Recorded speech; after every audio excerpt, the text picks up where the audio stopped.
Tuhan membenci orang serakah, orang yang suka melampaui batas. Tuhan tak suka. Orang yang merampas hak orang lain, orang yang mengumpulkan bagi dirinya sendiri, orang yang hanya ingin merebut tanpa mau berbagi, orang yang serakah, yang tamak, tidak berkenan pada Tuhan. Yang mana yang Tuhan suka? 1 Tesalonika firman Tuhan bilang, yang bersyukur dalam segala hal. Bersyukur dalam segala hal. Tetapi juga yang firman Tuhan ingatkan, yang mencukupkan dirinya dengan apa yang ada padanya, sehingga ia tidak akan merebut apa yang bukan menjadi bagiannya, dan dia tidak akan melewati batas-batas yang ditetapkan oleh Tuhan baginya. Dia yang mencukupkan diri dengan apa yang dia punyai, dan dia yang senantiasa bersyukur dalam segala keadaan.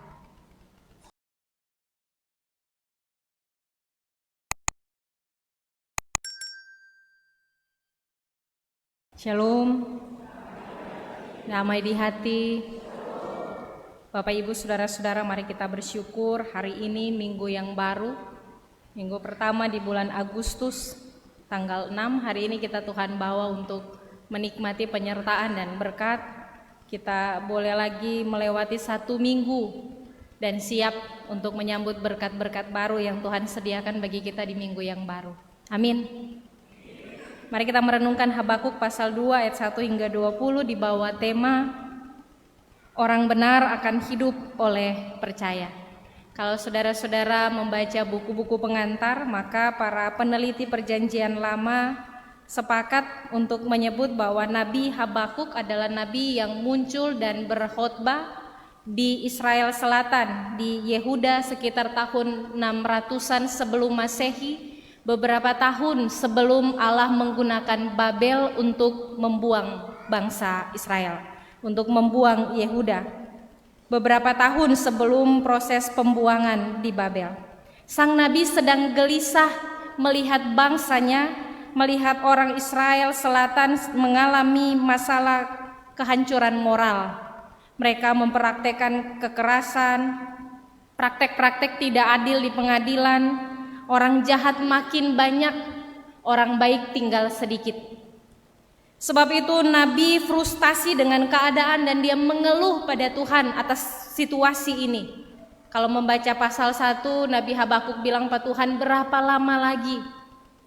Dia mengeluh dan dalam keluhan itu dia berdoa kepada Tuhan, meminta supaya Tuhan menolong memperbaiki bangsanya. Sekali lagi Bapak Ibu Saudara-saudara, Nabi mengeluh dan berdoa pada Tuhan dalam keluhannya. Dia meminta Tuhan untuk menolong dan memperbaiki bangsanya. Lalu Tuhan menjawab, jawaban Tuhan yang mengejutkan Habakuk. Sebab yang Tuhan beritahu kepada Habakuk adalah sesuatu yang membuat dia kaget, karena Tuhan memilih untuk memakai Babel untuk menghukum Israel. Sang nabi kaget, terkejut karena baginya Israel memang betul berdosa, tapi Babel lebih berdosa lagi. Israel adalah bangsa yang kenal Tuhan, betul mereka melakukan kejahatan, tapi Babel tidak kenal Tuhan sama sekali. Babel jauh lebih jahat dari Israel. Karena itu di mata Habakuk, bagaimana mungkin Tuhan memakai orang jahat untuk memperbaiki bangsanya, menjawab doanya? Bagaimana mungkin Tuhan memakai orang yang tidak kenal Tuhan untuk menghajar dan mendidik bangsa yang dipilih oleh Allah? Di mata sang nabi, hal ini ia anggap sebagai bentuk ketidakadilan. Karena itu ia mempertanyakan itu kepada Tuhan. Bagaimana bisa keadilan Allah tidak terjadi? Babel yang tidak kenal Tuhan dipakai Tuhan untuk menghukum Israel Selatan yang adalah bangsa pilihan Tuhan yang sedang melakukan dosa. Jemaat yang dikasihi dan diberkati Tuhan, Habakuk pasal 2 ayat 1 hingga 20 adalah jawaban Tuhan atas pertanyaan nabi ini. Bagaimana Allah menyatakan kepada Habakuk bahwa Tuhan akan menghukum Israel dengan menggunakan Babel, tapi Tuhan juga akan menghukum Babel atas kejahatannya. Karena itu Tuhan bilang pada Nabi Habakuk, nantikanlah itu. Bila itu berlambat-lambat, nantikanlah itu. Sebab Allah akan bertindak adil dan Dia tidak pernah salah menghitung waktu. Bapak Ibu saudara-saudara yang dikasihi dan diberkati Tuhan, apa respon Nabi Habakuk? Dia tidak sepakat dengan Tuhan. Sebab baginya lebih baik Babel ini dapat hukum. Israel ini mungkin dihukum untuk diperbaiki, tapi bukan Babel lah yang menjadi Allah Tuhan. Sekalipun dia tidak sepakat dengan Tuhan, perhatikanlah apa yang dia lakukan. Dia memilih untuk percaya dan taat pada Allah sekalipun dia tidak mengerti keputusan Tuhan. Habakuk tidak paham cara Allah berpikir. Habakuk tidak bisa menerka-nerka cara Allah bekerja. Di begitu banyak pertanyaan di pikirannya, dia memilih untuk percaya saja pada keputusan Tuhan dan menantikan cara Allah bekerja. Sebab itu Bapak Ibu saudara-saudara, sebagaimana dituliskan di pasal 2 ini, di ayatnya yang keempat, demikian ditegaskan firman Tuhan, orang benar akan hidup oleh percayanya. Jemaat yang dikasihi dan diberkati Tuhan, bagian firman ini mengajari kepada kita semua, sekali lagi, orang benar akan hidup oleh percayanya. Jawaban Allah kepada Habakuk mengajari kita bahwa ada banyak hal dalam hidup ini yang tidak kita mengerti. Ada banyak situasi, ada banyak jawaban doa, ada banyak keputusan Tuhan yang tidak bisa kita jangkau dengan akal pikiran kita.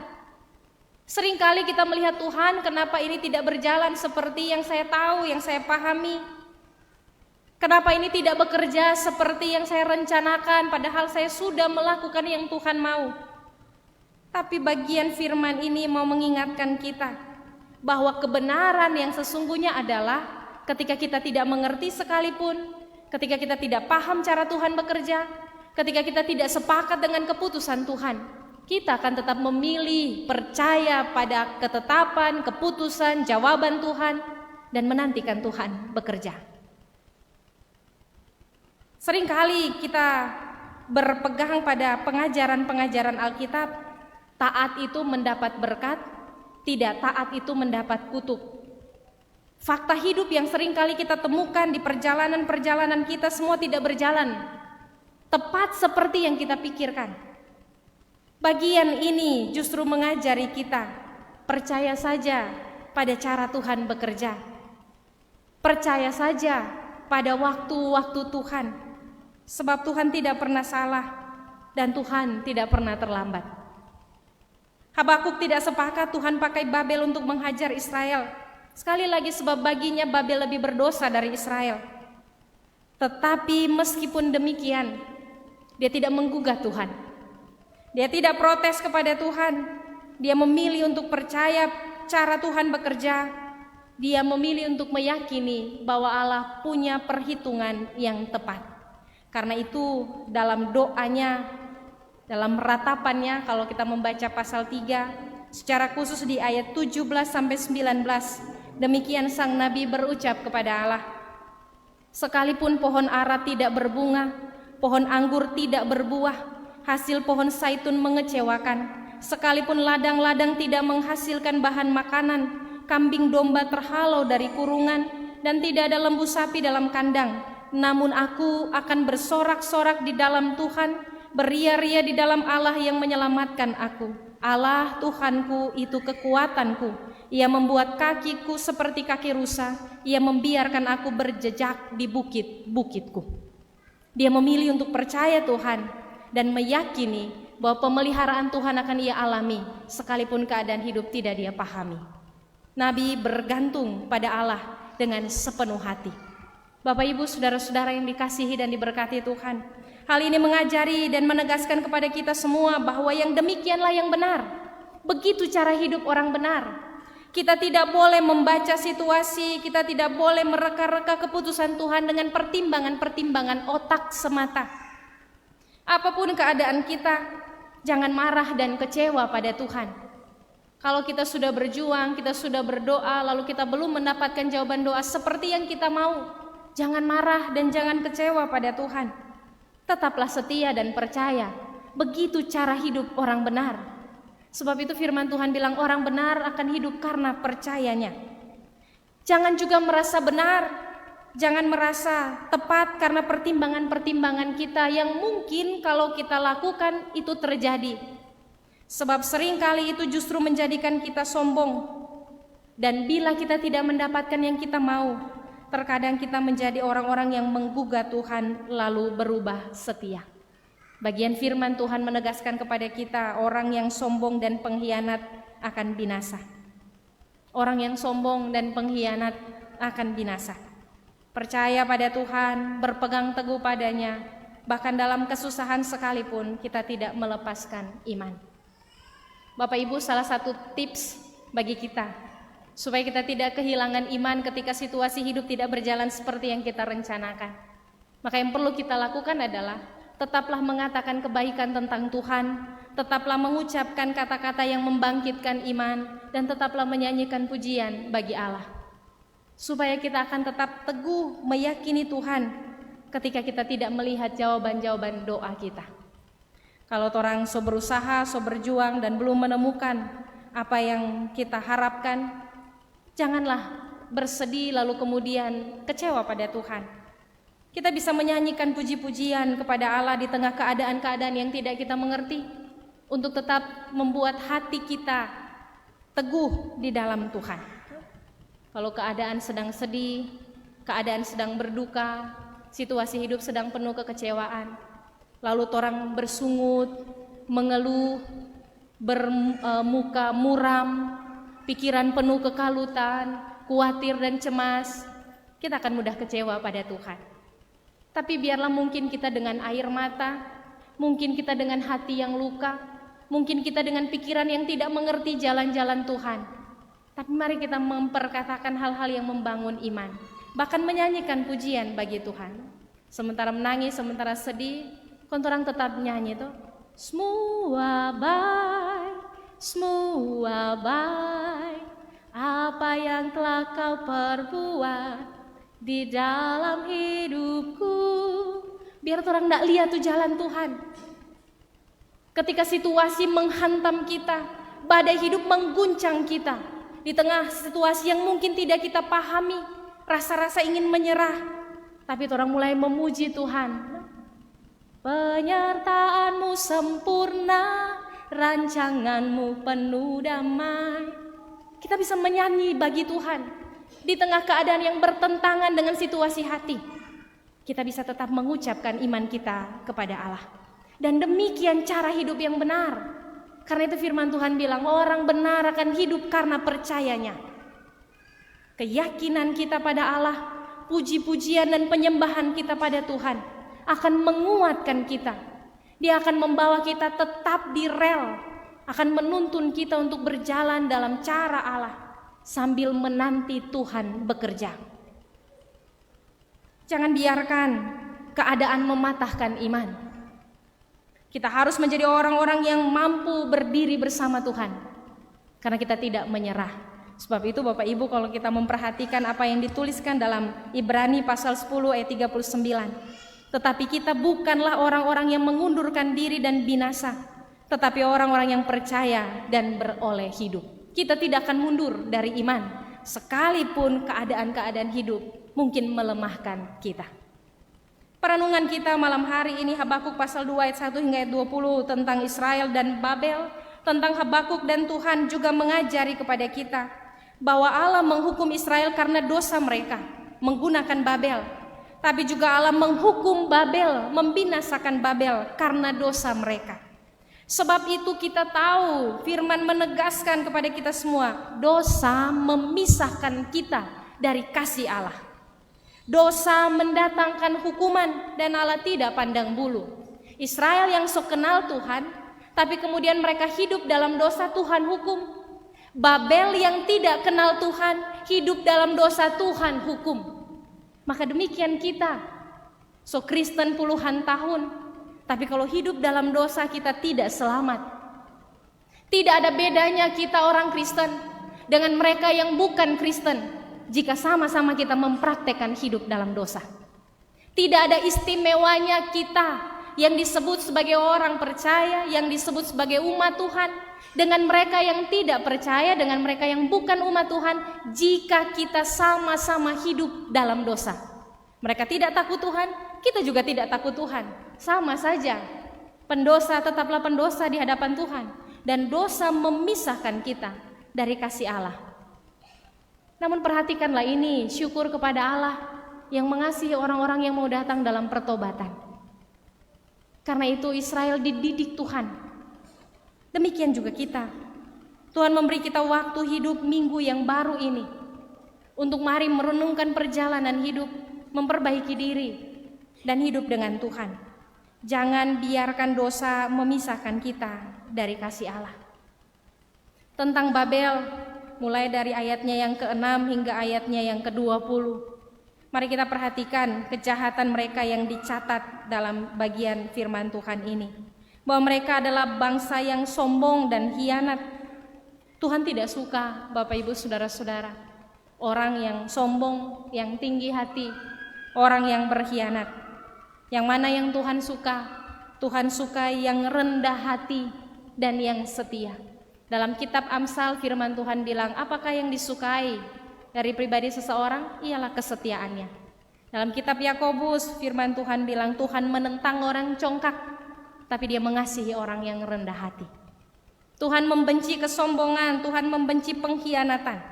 Sebab itu orang yang sombong, yang tinggi hati, orang yang tidak dapat dipercaya, yang tidak setia, maka Allah tidak ada baginya hal yang demikian keji di hadapan Tuhan. Praktek hidup itu tidak boleh ada dalam hidup orang-orang yang mengaku percaya pada Tuhan. Apa yang juga Babel lakukan? Yang kedua, firman Tuhan bilang mengambil kekayaan dari apa yang bukan miliknya, menggaruk baginya apa yang bukan miliknya.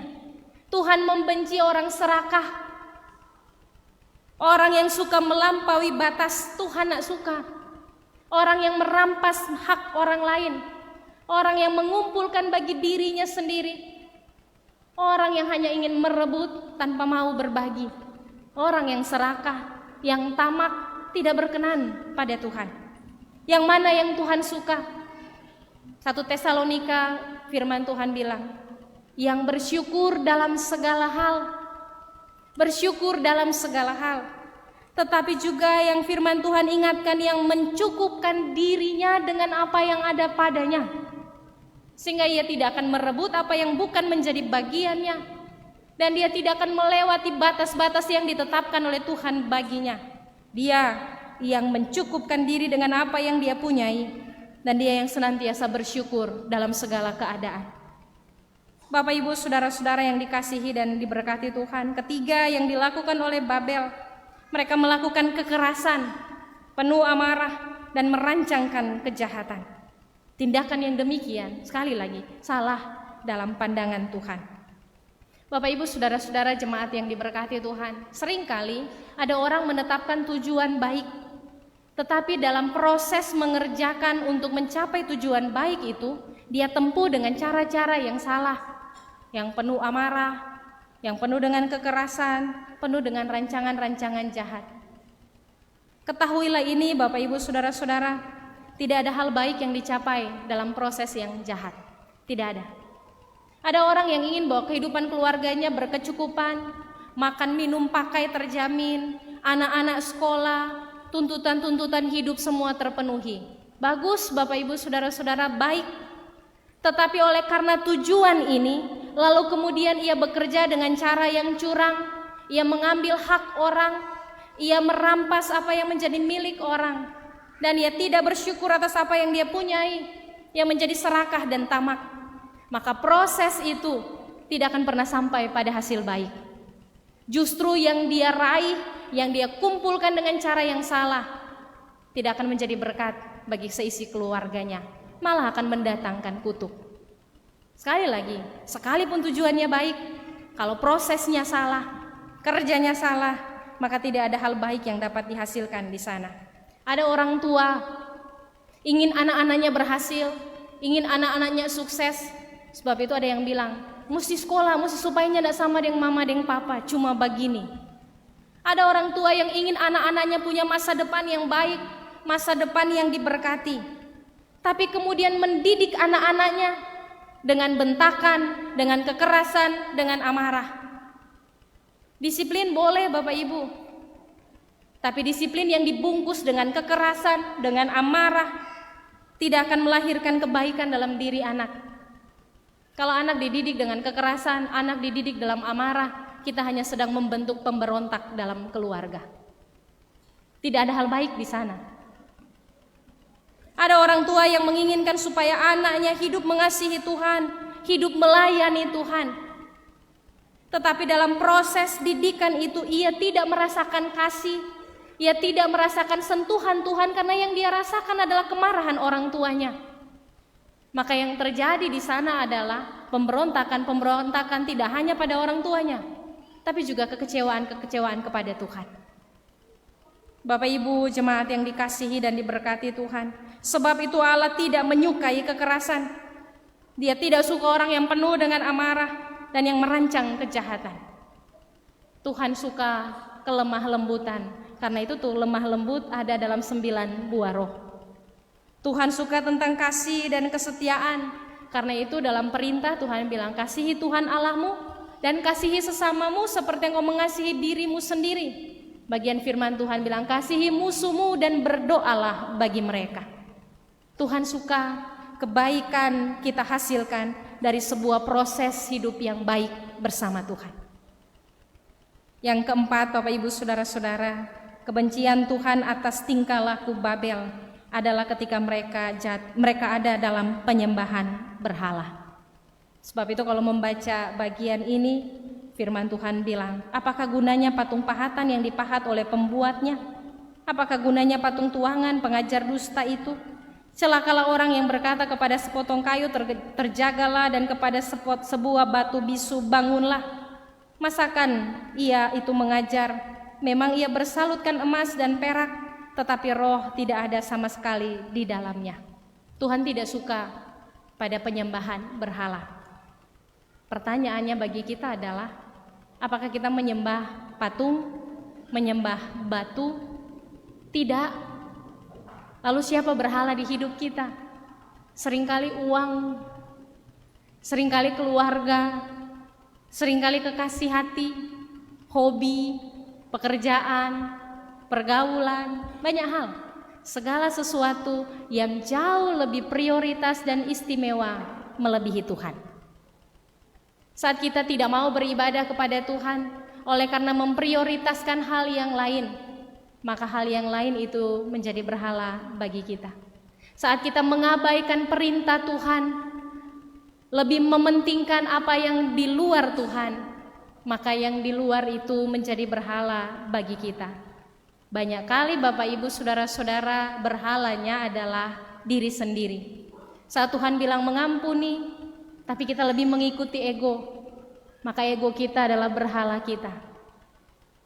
Saat Tuhan bilang mengasihi, tapi kita memilih untuk marah dan mendendam oleh karena pahit yang kita rasa, maka marah, dendam, dan pahit itu menjadi berhala bagi kita.